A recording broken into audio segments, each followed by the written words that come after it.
de la intensidad lumínica para el 2025 van a alcanzar su cúspide, con radiaciones que van a estar por encima de los 14, 15 UV y con una intensidad lumínica por encima de los 1400 watts por metro cuadrado.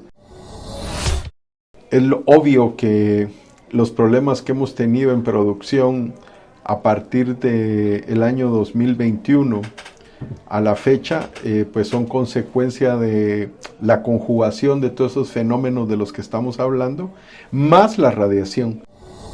En esta ocasión les traigo un episodio que tuve con el doctor Carlos Castillo. Él es especialista en fenología de cultivos y cambio climático que están teniendo sobre ellos. Ha trabajado últimamente en el tema de estrés debido a la radiación, y en este episodio nos explica qué está pasando con las plantas. Parece que todo está bien y todo esto, pero por qué ha habido un repunte y cómo está afectando esta nueva actividad solar hacia las plantas.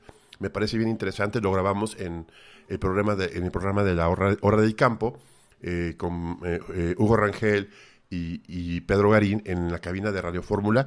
Te los quise compartir porque se me hace un documento muy importante para todos ustedes que lo tengan, y esto es lo que tenemos que lidiar de aquí a 2 años, que trae consecuencias muy graves en los cultivos si no estamos preparados, y las herramientas sobre todo, todas las tenemos. No se olviden en compartir este episodio. Les voy a dejar un resumen en las redes de Agronauta, así como en agronauta.io, para que chequen los recursos que podemos tener al respecto, y compártanlo. Pongan mucha atención y espero que les sirva. Saludos.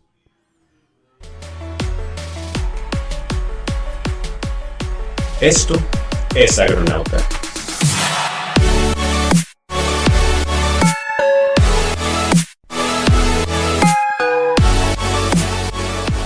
Hola, buenas tardes, ¿cómo están?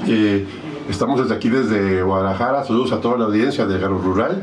Estamos aquí desde 790 de AM de Radio Fórmula Guadalajara, aquí desde esta ciudad lluviosa, este sábado, saludando aquí a todos. Hoy Hugo no nos va a acompañar, está un poquito indispuesto, pero todo bien, para los que son fans de él.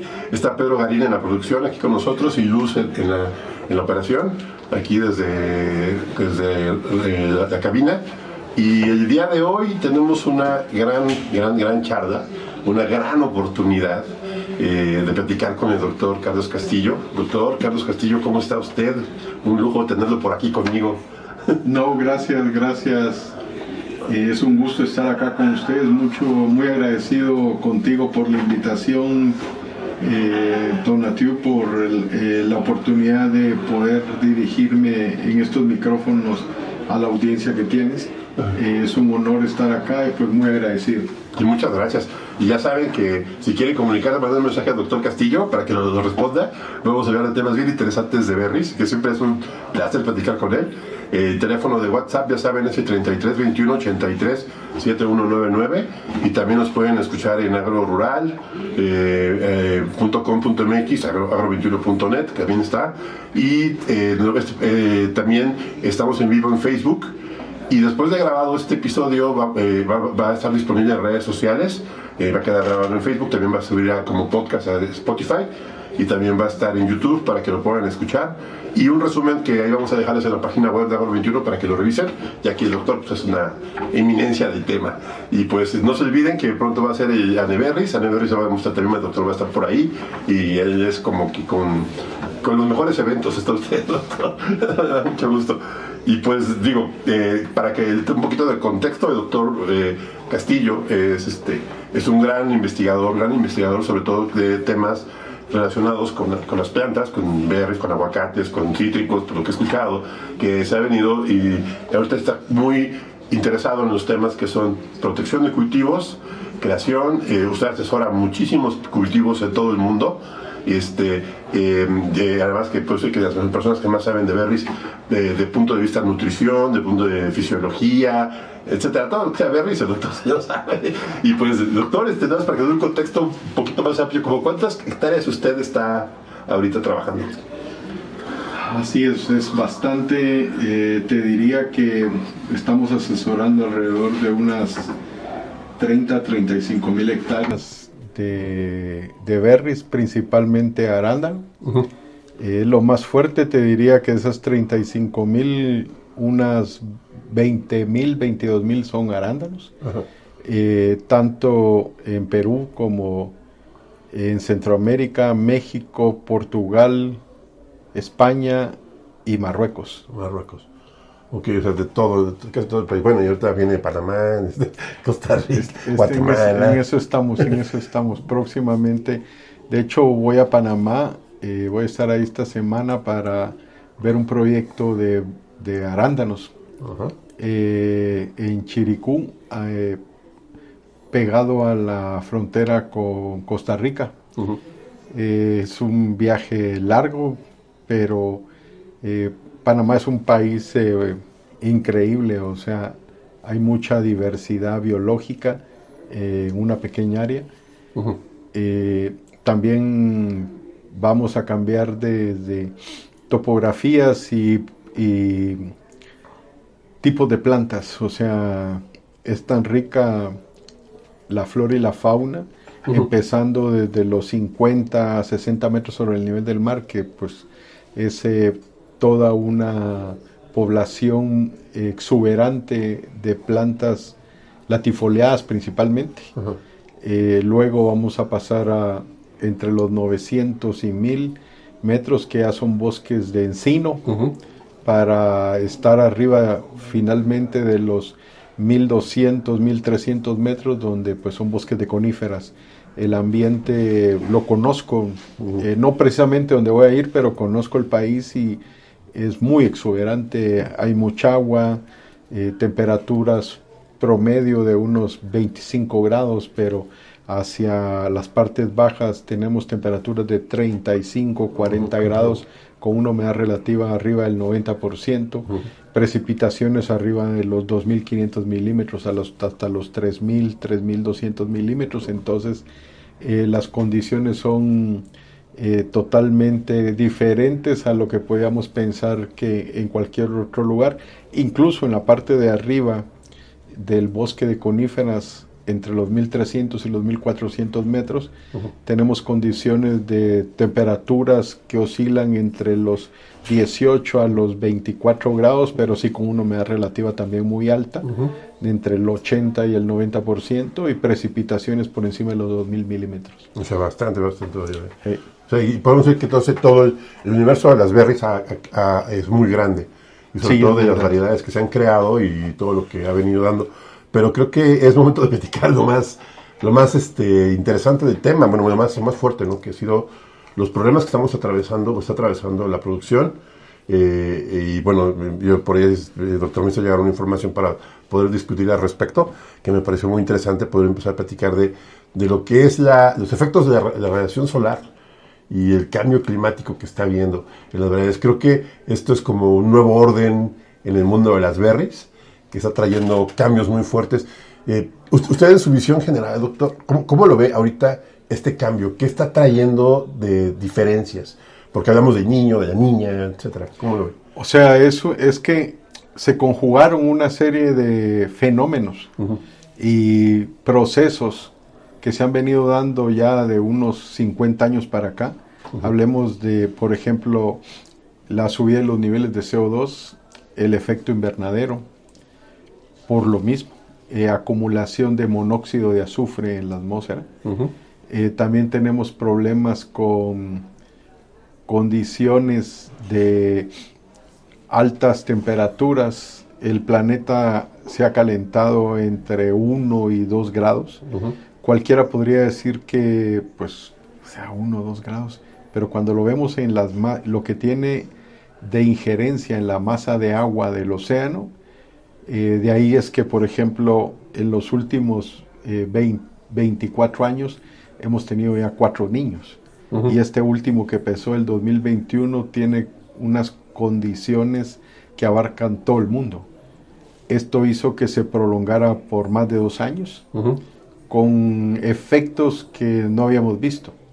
Todo esto como consecuencia de los problemas de contaminación, sobrepoblación mundial, abuso de los recursos naturales, de deforestaciones, pérdida de suelos por erosión, contaminación de aguas, tanto de ríos como de lagos y como consecuencia de los mares.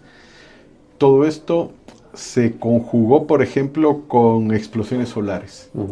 La NASA hace una predicción en el 2017 en donde comienza a estimar que las explosiones solares que se van a dar a partir del 2020 van a tener consecuencias muy grandes sobre el planeta, y no nos dimos cuenta, nadie quiso asumir la responsabilidad ni los efectos de estos problemas. Entonces, cuando se conjugan con la acumulación de CO2, el efecto invernadero, niños muy largos, efectos de niño muy largos, acumulación de monóxido de azufre, más explosiones solares que tienen como consecuencia que la radiación UV tenga una implicación muy grande sobre las condiciones ambientales, y que esto conlleve a que los tres tipos de radiación UV tengan una mayor injerencia sobre los seres vivos en el planeta. Hubieron auroras boreales hace cuestión de 3-4 meses en lugares en los que nunca pensamos, producto de estas explosiones, ¿verdad? Que regaron polvo cósmico como producto de residuos de explosiones de material que el Sol expulsó por estas explosiones. Esto hizo que la radiación subiera durante 2021, 2022, 2023, este año va más fuerte. La curva de radiación que viene estableciendo la NASA en sus proyecciones nos indica que todavía viene lo peor, que la radiación y las consecuencias de la intensidad lumínica para el 2025 van a alcanzar su cúspide, con radiaciones que van a estar por encima de los 14, 15 UV, y con una intensidad lumínica por encima de los 1400 watts por metro cuadrado.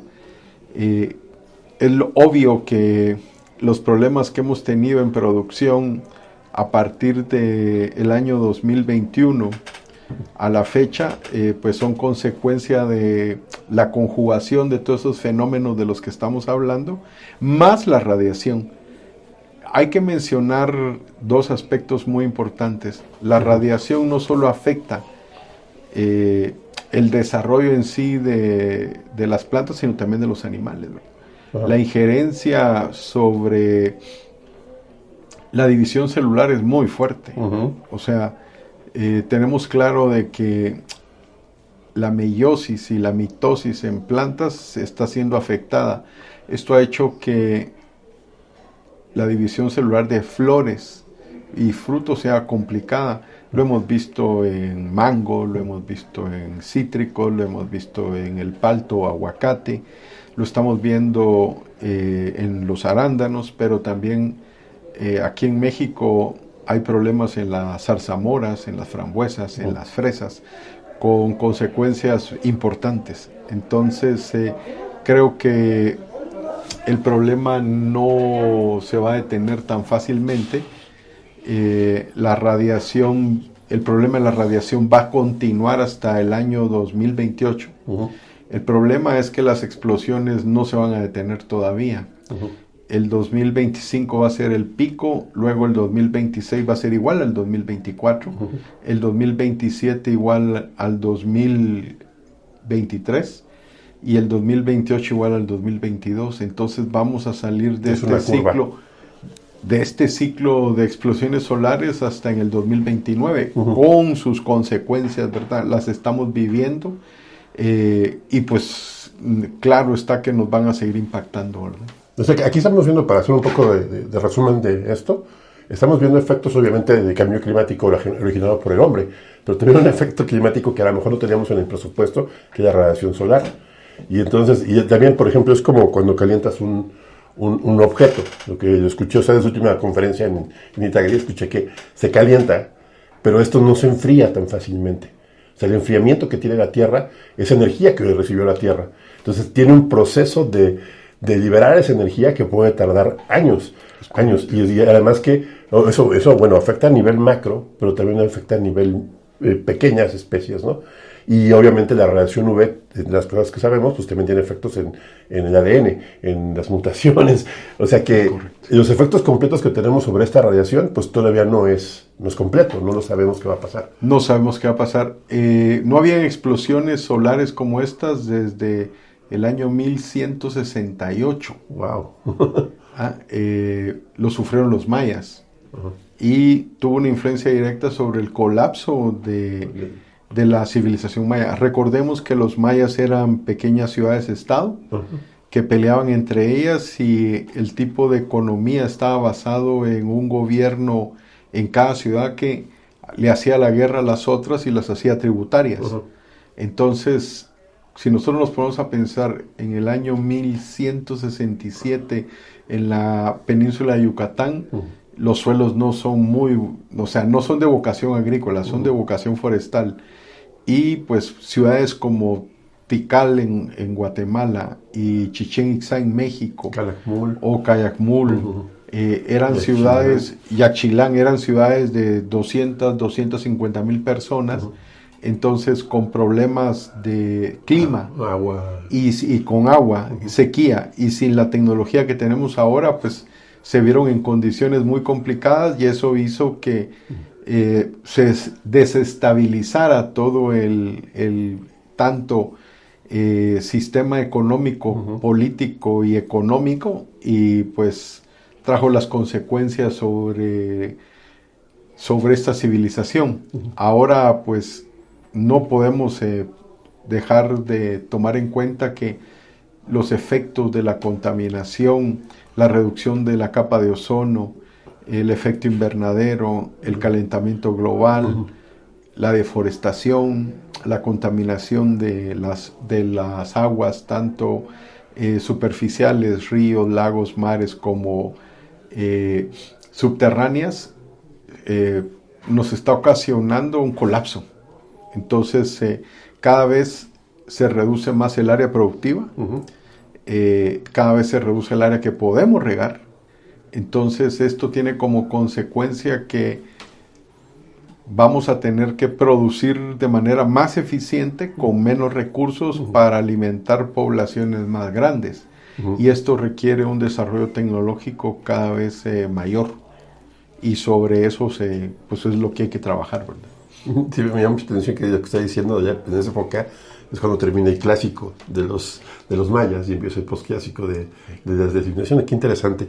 Y sí, doctor, pues bueno, ya planteamos una visión general de qué es lo que va a pasar, ¿no?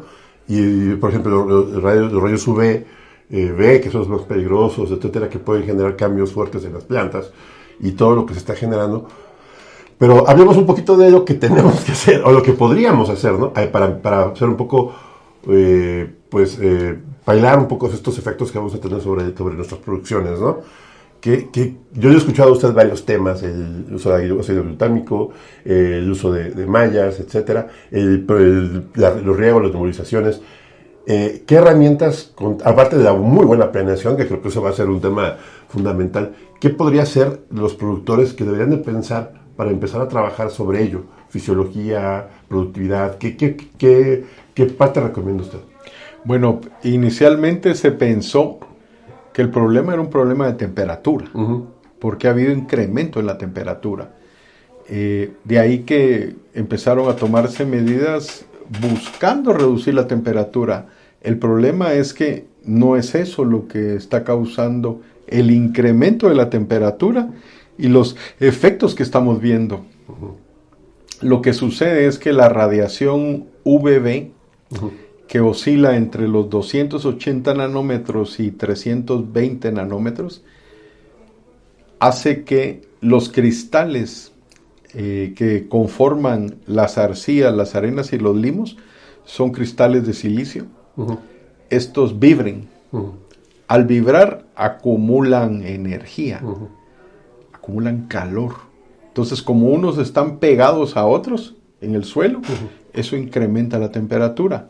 Esto está ocasionando que las plantas enfrenten condiciones en los primeros 10 centímetros de hasta 48, 49 grados centígrados, y a 35, 40 centímetros temperaturas por encima de los 35 grados. Las raíces no soportan temperaturas en suelo ni en sustrato por encima de los 28 grados. Cuando tenemos esas condiciones, la raíz de la planta colapsa porque no puede soportar temperaturas más altas. Ahora, hay un problema. Esa temperatura en el suelo no se baja con agua, porque el incremento de la temperatura es intrínseco de las partículas de suelo. O sea, los cristales son como baterías que acumulan energía, y esa energía la traslocan a las baterías que están a la par. Entonces esto hace que todo el suelo suba a su temperatura, pero también tenemos que regresar a la agricultura básica que funciona. De ahí que, por ejemplo, nosotros nos dimos cuenta que romper el suelo no, en este caso hablemos de cultivadores. Hablemos de cultivadores y hablemos de subsoladores. ¿Qué pasa con eso? Cuando tú rompes el suelo con cultivadores o subsoladores, tú disgregas el suelo. Entonces, al disgregar el suelo, lo separas, lo descompactas. ¿Y qué hace esto? Liberar energía. Y crea cavernas de... Y, o sea, aparte de todos los beneficios que ya sabemos de que hay mejor aireación, hay mejor drenaje, hay una mejor distribución del agua, hay una mejor relación raíces-oxígeno, oxígeno-raíces, también tenemos que tomar en cuenta que se expande el suelo, y al expandirse el suelo se libera el calor.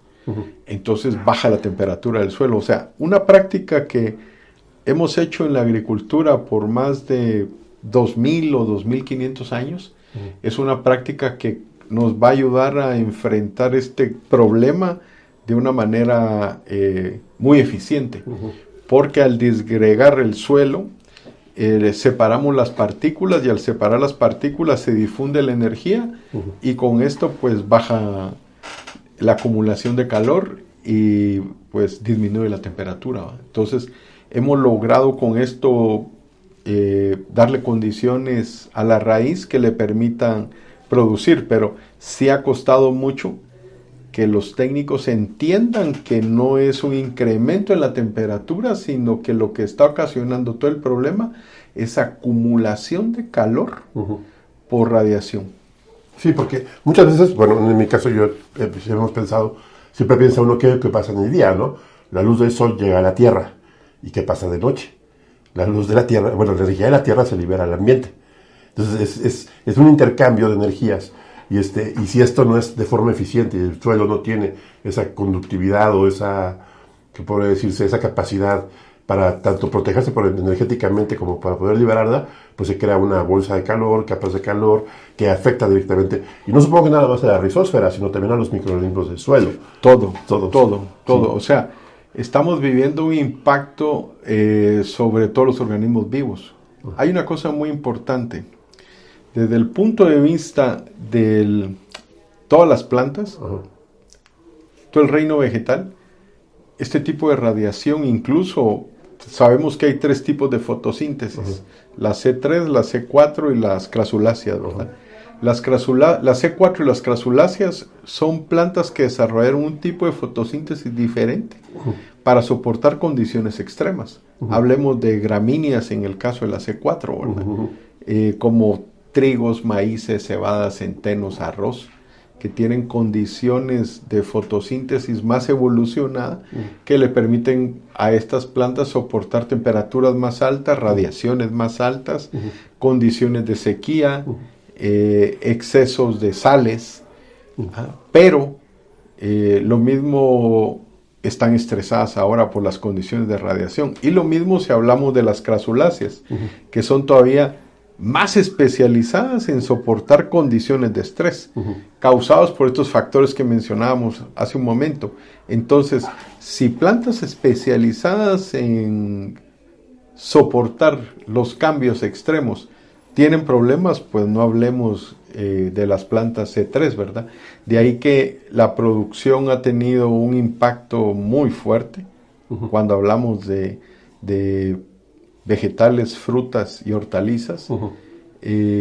Hay una reducción que todavía no se siente, pero va a empezar a impactar, ¿verdad? En cuanto a pérdidas de cosechas, en hortalizas, en vegetales, en frutales, que van a impactar de manera directa los consumos. Y esto va a hacer que los precios suban, pero hay que utilizar una serie de herramientas. Estamos hablando, por ejemplo, romper el suelo. Eso es algo que se está haciendo con una eficiencia muy buena. Otra cosa, por ejemplo, la radiación se concentra entre las 11 de la mañana y las 2:30, 3 de la tarde.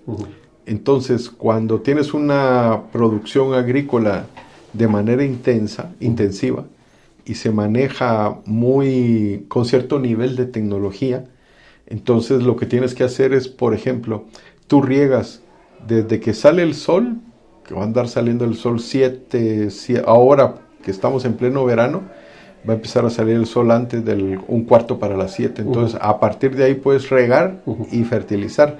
La radiación no ha subido todavía, entonces la planta tiene condiciones para hacer todo su proceso metabólico de una manera eficiente. En la medida en la que transcurre el día y va llegando a las 10, 10:30 de la mañana, entonces ahí la radiación comienza a incrementarse. Entonces la luz UV sube su intensidad y vamos a empezar a ver que la concentración lumínica se incrementa y vamos a empezar a tener radiaciones de 900, 1000 watts, hasta que el pico lo alcancemos entre las 12:30 y 1 de la tarde, en las que el índice de UV irradiación llega al máximo, teniendo una intensidad lumínica de alrededor de los 1300, 1400 watts. Entonces la planta está en pleno estrés y esto comienza a reducirse para las 3, 3:30 de la tarde. Entonces, ese lapso entre las 11 y las 3 de la tarde, que las condiciones de estrés son muy altas, pues solo riega. Y para terminar, después de las 3 de la tarde, que baja la radiación, se desploma la radiación. Es increíble, pero de estar a las 2 de la tarde en 1200, 1300 watts, para las 3 de la tarde ya está en 200 o 300 watts. Entonces eso te permite que la planta retome sus condiciones normales en las que ella crece y pueda sin ningún problema tomar agua y nutrientes. Si lo haces, si haces y sigues fertilizando entre las 11 y las 3 de la tarde, lo que vas a ocasionar es un incremento en la conductividad y el pH y vas a estresar más a la planta. Entonces te va a costar mucho más sacarla de ese estrés. Mientras que si haces un manejo como lo que te estamos diciendo, pues es mucho más fácil que la planta se recupere. Esto lo hemos visto, lo hemos recomendado y ha funcionado a lo largo de toda Latinoamérica. Es increíble cómo la planta responde a manejos simples, pero con un entendimiento que se basa en el manejo de las condiciones de radiación y en el manejo del comportamiento del agua en el suelo y en el sustrato, así como la apertura de los suelos para que haya mayor drenaje y aireación y que también la luz y el calor se difuminen. Entonces esto permita una reducción de la temperatura. Esas son puras condiciones de manejo agrícola que pues los agrónomos conocemos, ¿verdad? Entonces son instrumentos de manejo que debemos tomar en cuenta y utilizar de manera eficiente. Sí, manejo eficiente de lo que es. O sea que esto debe de cambiar las estrategias de riego. Y creo que es pensar en fisiología, y por eso riegas por fisiología, sobre todo de fotosíntesis, ¿no? Transpiración, todo lo que los agrónomos son especializados en ello, ¿no? Así es. Sí. Y que está creando una nueva estrategia de protección de la planta. Eso es, por ejemplo, lo que te estoy mencionando. Esto es un manejo que los agrónomos conocemos y que hemos usado siempre, solo que ahora hay que hacer mucho más específicos y precisos en tener estas herramientas de manejo y utilizarlas de manera eficiente.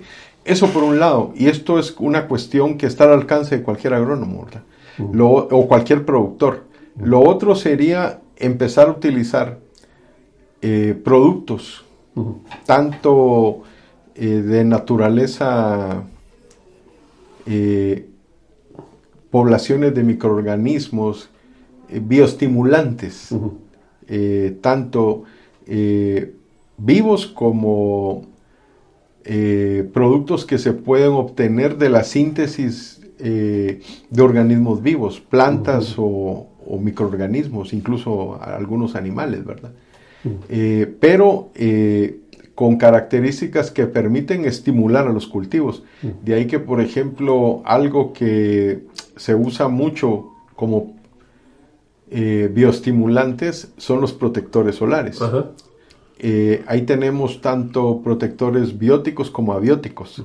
De ahí que el manejo de estos protectores es fundamental para obtener condiciones que le permitan a la planta mantener sus niveles de producción normales, ¿verdad? Hablemos en este caso, por ejemplo, de productos muy específicos como entre los abióticos, los caolines. Los caolines forman parte de minerales de suelo que se extraen, se les da un tamiz, o sea, se pasan por una malla en la cual se selecciona en base al tamaño de la partícula. Entonces, pasado por ese tamiz, adquieren características muy interesantes. La principal del caolín es la refractancia. Tienen una capacidad de refracción de luz increíble, pero también ocasionan quemaduras por las mismas características que tiene de refractar luz, ¿verdad? De manera continua. Son como cristales que le avienta uno a la planta. Son cristales que le avienta uno a la planta y estos cristales tienen la capacidad de refractar luz.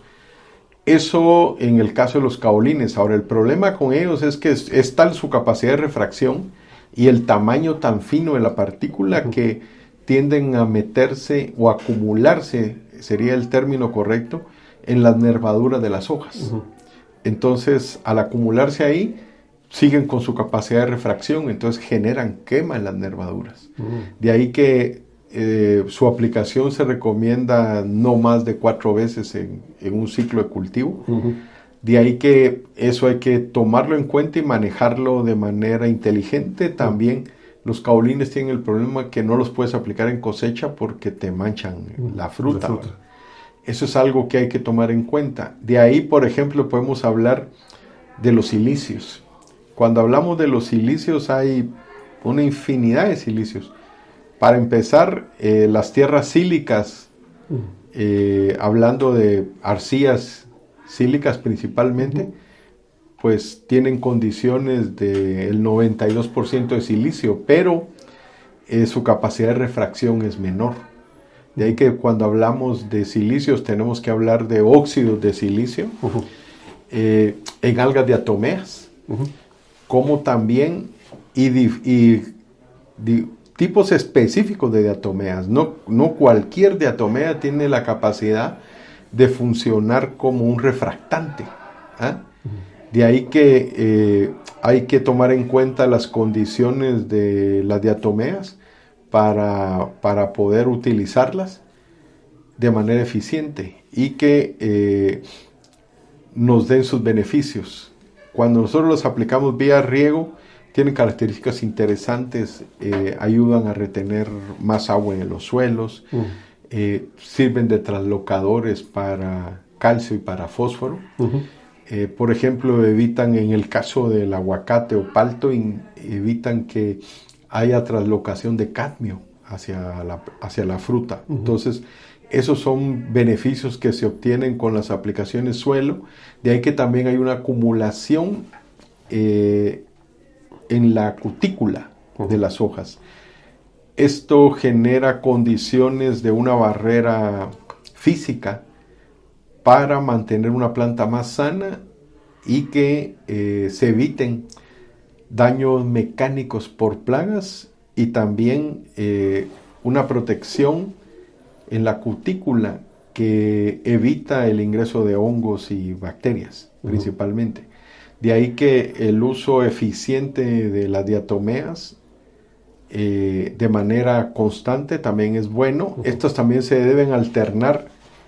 Por ejemplo, ahí sí vamos a hablar de un producto que es completamente abiótico, como son resinas de pino. Hay que tomar en cuenta que tienen que ser polifenoles, porque las resinas en sí generan daños en las plantas, pero resinas ya como polifenoles con ciertas características especiales, como el pinole, vamos a tener que tienen condiciones que filtran la luz, además de filtrar la luz, sirven como pegantes, de tal manera que dan condiciones sobre la lámina de las hojas para tener una planta más sana y que tiene la capacidad de altos niveles de transpiración.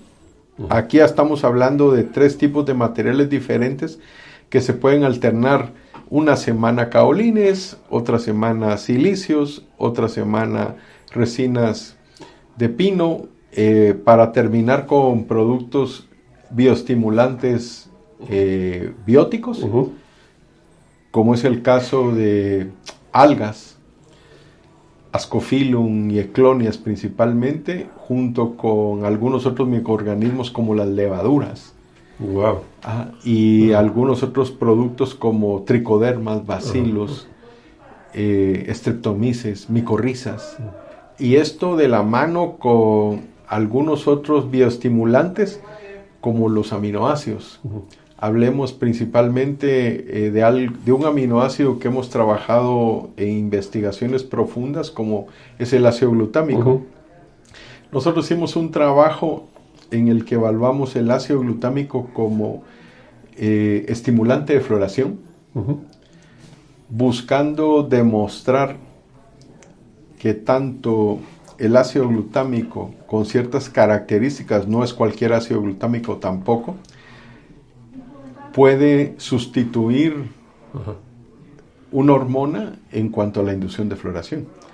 En este caso nosotros lo hicimos comparándolo contra el 6-benzilamminopurina, que es el 6-BAP, que es una citoquinina sintética que estaba de moda y sigue utilizándose de manera muy importante. Lo que buscamos probar es que las aplicaciones de ácido glutámico son tan eficientes comparándolo en resultados con el 6-BAP, y pues se demostró. De ahí que las aplicaciones de ácido glutámico han adquirido una relevancia importante. Y después de que nadie hablaba del glutámico, a partir de esto ha habido por parte de la industria de bioestimulantes un crecimiento tanto en ácido glutámico como en microorganismos. Hablemos de micorrizas, levaduras, streptomyces, bacillus y algunos otros microorganismos que se utilizan, incluso las mismas pseudomonas, ¿verdad? Dado los beneficios que le ocasionan a los cultivos, las algas principalmente también como productos bióticos tienen una relevancia cada vez más grande. De ahí que la conjugación y utilización de estas herramientas han ayudado mucho a obtener condiciones de producción muy buenas, a pesar de los inconvenientes climáticos, de contaminación, fenómenos naturales causados o que se presentan por el abuso de manejos o abusos de depredación de bosques, contaminación ambiental, debido al mal manejo de los recursos naturales, ¿verdad? Sí, me parece que ahora el arsenal de herramientas que tiene el agrónomo y bueno, los especialistas de nutrición, de riego, todo esto, conllevan a que podríamos enfrentar de forma satisfactoria los efectos que está teniendo el clima ahora, ¿no?, sobre las plantas. Y creo que ahí viene el tema de dar el seguimiento y ya nos habló de caulín, nos habló de ácido glutámico, y qué otras medidas, otras barreras, por ejemplo, un poquito más extremas, porque no es lo mismo producir, como usted nos dijo al principio del programa, producir a 100 metros a nivel del mar que producir a 1200, ¿no? La estrategia tiene que ser muy a la medida del productor. Claro, sí. Claro. No hemos entendido algo ni como agricultores ni como técnicos. ¿Ah? Hay un problema muy fuerte. No conocemos la fenología de los cultivos. Es increíble lo que la ciencia ha trabajado, los procesos fenológicos por cultivo. Por ejemplo, las curvas fenológicas en el caso de los arándanos existen desde 1971 y pues hay muy poca gente que las conoce y todavía menos gente que las usa. Entonces, si nos vamos a otros cultivos como hortalizas, hablemos caso tomate, pimientos, pepinos, melones, sandías, banano. Estas curvas existen desde hace mucho más tiempo atrás y muy poca gente las conoce, como acabo de indicar hace un momento, y mucho menos gente las utiliza. De ahí que el desarrollo de tecnología va de la mano de la genética, las condiciones climáticas del lugar donde se desarrolla el cultivo y, para terminar, las prácticas agronómicas que junto con los otros dos factores definen el fenotipo, o sea, la forma en la que la planta expresa su genética bajo condiciones de clima y de manejo muy especiales. Y esto tiene una relación directa con todos los cultivos porque cada cultivo se va a comportar diferente de acuerdo a su genética, a las condiciones de clima donde se desarrolle y al manejo. Ok, doctor. Pues yo creo que vamos a un corte. En un momento regresamos aquí a la hora del campo. Yo creo que no se olviden de dejarnos sus mensajes. Aquí el doctor Carlos está muy cómodo con la grabación y es una biblioteca de datos impresionante. Me gusta mucho platicar con él porque siempre en sus conferencias y en todo lo que nos da, nos enseña mucho. Yo creo que regresamos para despedirnos de la última sección, ya que nos digan un poquito más de temas y pues aquí nos vemos en la hora del campo. Regresamos en un minuto. De campo, seguimos aquí con el doctor Carlos Castillo desde la cabina de Radio Fórmula Guadalajara, desde el 790 AM, y nos pueden seguir viendo aquí en Facebook Live. Ya saben que esto queda grabado, porque supongo que esto va a estar muy bueno, nos van a exigir mucho de doctor Carlos Castillo, y ya qué bueno que lo encontramos aquí en Guadalajara, y tuvimos la oportunidad de grabar con usted. Sí, es bien interesante todos los temas que nos está planteando, y no se olviden que si quieren dejar algún mensaje, se los agradeceríamos aquí al teléfono de WhatsApp que maneja Pedro, el 3321-837199, o déjenos un mensaje ahí en las redes sociales de la hora del campo. Nos pueden encontrar en la página web como agro21.net, en Facebook, en Instagram y todas estas redes sociales. Pues bueno, ya vamos a enfilar a la última parte del programa, doctor, ¿le parece? Yo creo que para la última parte, pues sí me gustaría mucho que andáramos más sobre las recomendaciones generales, ¿no? Creo que la primera sería, si eres profesional agrícola, pues capacitarte. Y la segunda, si eres productor, buscar a alguien capacitado, porque viene el reto. ¿Usted cree, así de forma muy honesta y muy abierta, muy simple, estamos en problemas graves, sencillos, pasables, hay que estar muy preparados, hay que ser muy ágil? ¿Qué teníamos que hacer para pensar en estos momentos? ¿Qué le recomienda usted a un profesional agrícola? Creo que los conocimientos los tienen los técnicos. Muchas veces lo que pasa es que se nos olvida que contamos con las herramientas para solucionar problemas. Algo que nos cuesta mucho entender, y se lo digo por experiencia propia, es que en las universidades nos enseñan herramientas científicas para que las utilicemos.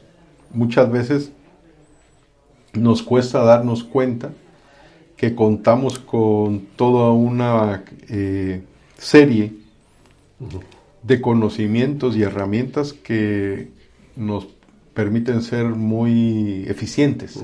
Ahora, Lo que sí debemos de tener en cuenta es que estas herramientas y estos conocimientos debemos de tratar de tenerlos actualizados. Y también buscar dentro de nuestros conocimientos qué nos puede servir. De ahí que, por ejemplo, algo que pues creo que nadie piensa, por ejemplo, te voy a poner un caso, es la matemática, ¿verdad? Es una gran herramienta y es la que te explica todo. Lo único es que todos le huimos por diferentes factores.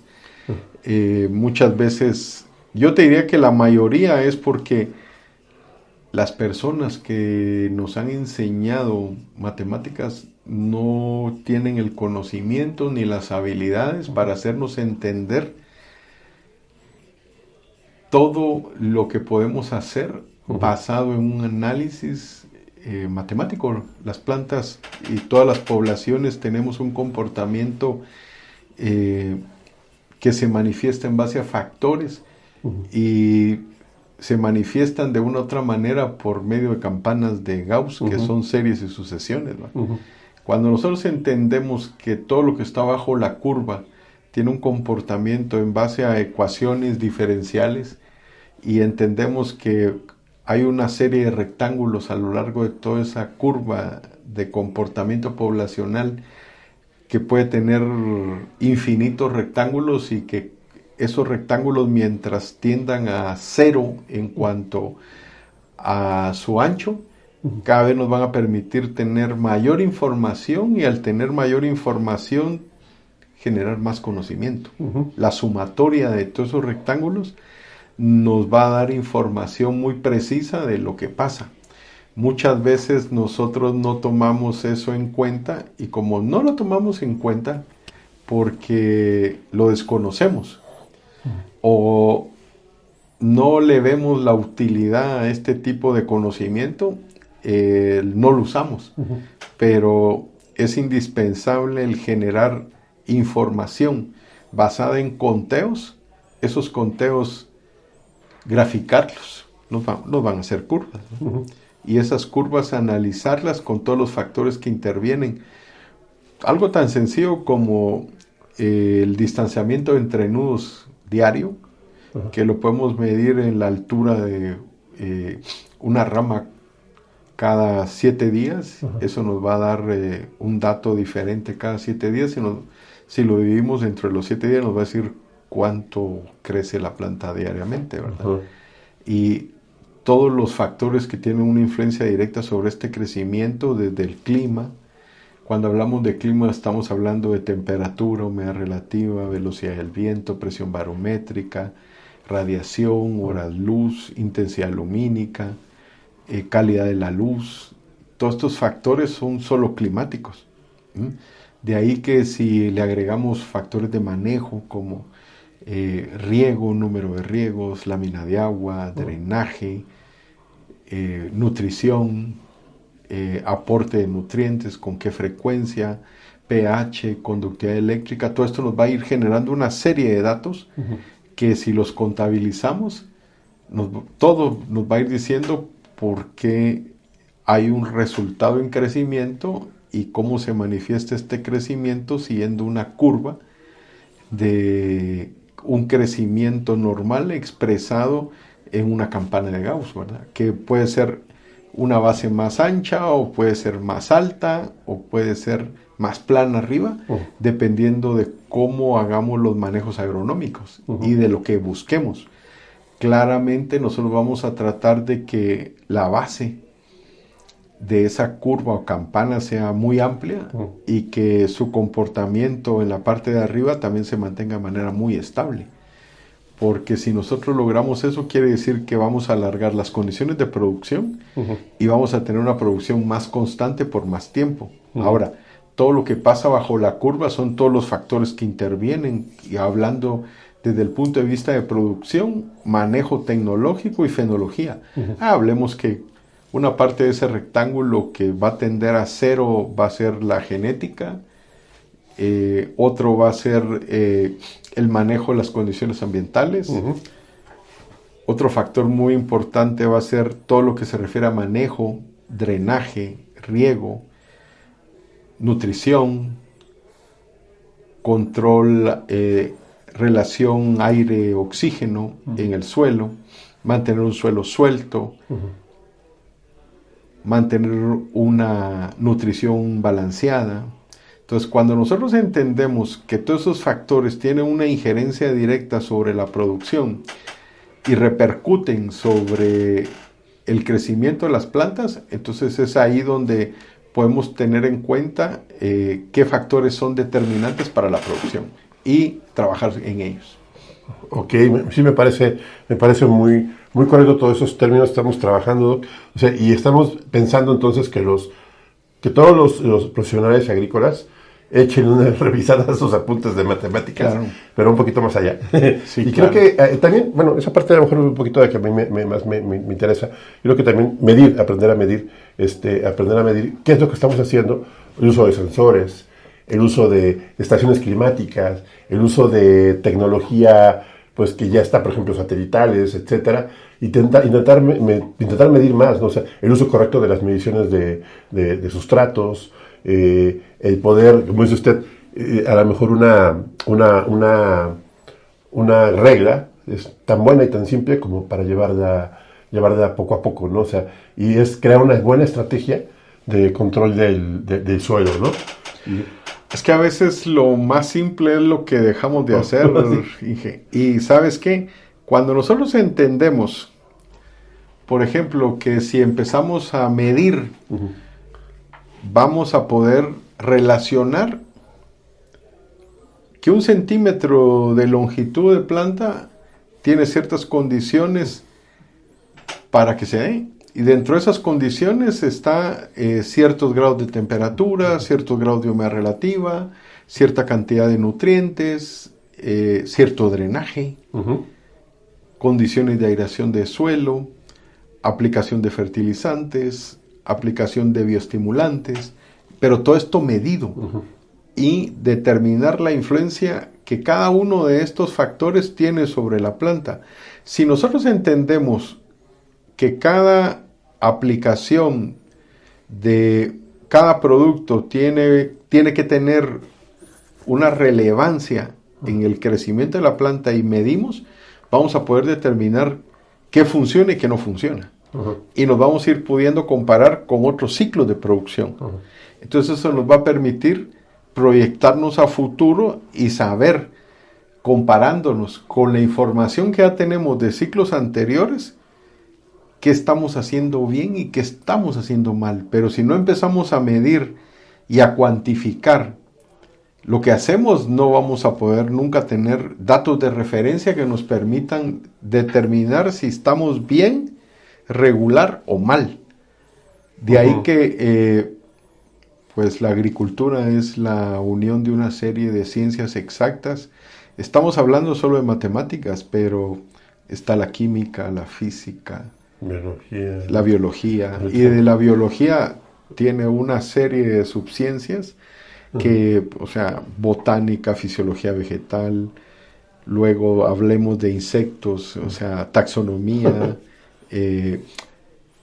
estudiar las diferentes plagas o los diferentes comportamientos de insectos que tienen una relevancia económica. Ahora hay algo muy importante, se está girando ese concepto. Antes trataban de enseñarte manejos de plagas importantes debido al daño que le hacían a ciertos cultivos. Ahora se está empezando a ver la importancia de los insectos en base al control que pueden tener sobre otras plagas y utilizarlos para combatir de manera eficiente enemigos naturales de las plantas, ¿verdad? Y mantener poblaciones en equilibrio. Entonces, ya, por ejemplo, hablar de la entomología económica que yo aprendí desde el punto de vista de la relevancia que tenía una plaga en base al daño que le hacía a un cultivo, a varios cultivos, ahora se ve al revés, como los beneficios que puede implicar tener una población de insectos para el control de otras poblaciones y mantener un equilibrio. Como bioindicadores y exactamente, cantidad de muchas cosas. O sea, tiene un otro manejo y otra relevancia.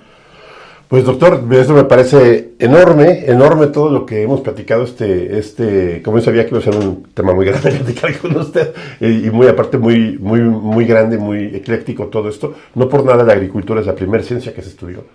Y creo que desde ahí todo el conocimiento se ha perdido un poco, se ha creído, la economía nace con la agricultura, las matemáticas nacen con la agricultura, todo nace de aquí. O sea, entonces creo que la importancia es de ese lado, y eso es lo importante de todo esto, ¿no? Pues doctor, yo creo que vamos cerrando el programa. Me parece un programa muy extenso, muy grande. Sabía que esto iba a ser algo que va a romper muchos paradigmas, y pues muchísimas gracias por usted por compartirnos su conocimiento aquí en Hora del Campo. Sobre todo esa afición, ese gusto por enseñar, por darnos este conocimiento, por compartir. Y pues no sé si un mensaje final de su parte para cerrar el programa. Pues le diría a los agrónomos que empiecen por recordar lo que nos enseñaron en la universidad. Creo que hay una serie y un bagaje de conocimiento ahí que no ponemos en práctica. Uh-huh. Entonces es importante darse cuenta que hay que utilizar las herramientas que nos dieron de manera eficiente, hay que recordar esas herramientas, estarse actualizando y ser autodidactas en cuanto a aprender todos los días algo. Estoy empezando, por ejemplo, ahorita un postdoctorado en fisiología molecular. Uh-huh. Esto a mí me apasiona de una manera muy intensa. Quiero estar aprendiendo todos los días y pues en eso estamos, ¿no? Doctor, pues muchas gracias. Yo creo que nos despedimos entonces de la cabina aquí de Agro Rural. Muchísimas gracias por verlo aquí en la Hora del Campo, doctor. Gracias Pedro, gracias Luz, gracias, saludo a Hugo donde esté. Y pues no se olviden que esto lo van a tener disponible en las redes sociales de Agro 21, de Agro Rural, para que los chequen. No déjenos sus mensajes, compártanos. Y pues para todos ustedes, no se olviden, consuman los productos del campo, como dice Hugo, y descansen este fin de semana de manera lo posible. Y aquí nos vemos la próxima semana, a la 1 de la tarde del sábado. Que tengan un buen fin de semana. Gracias.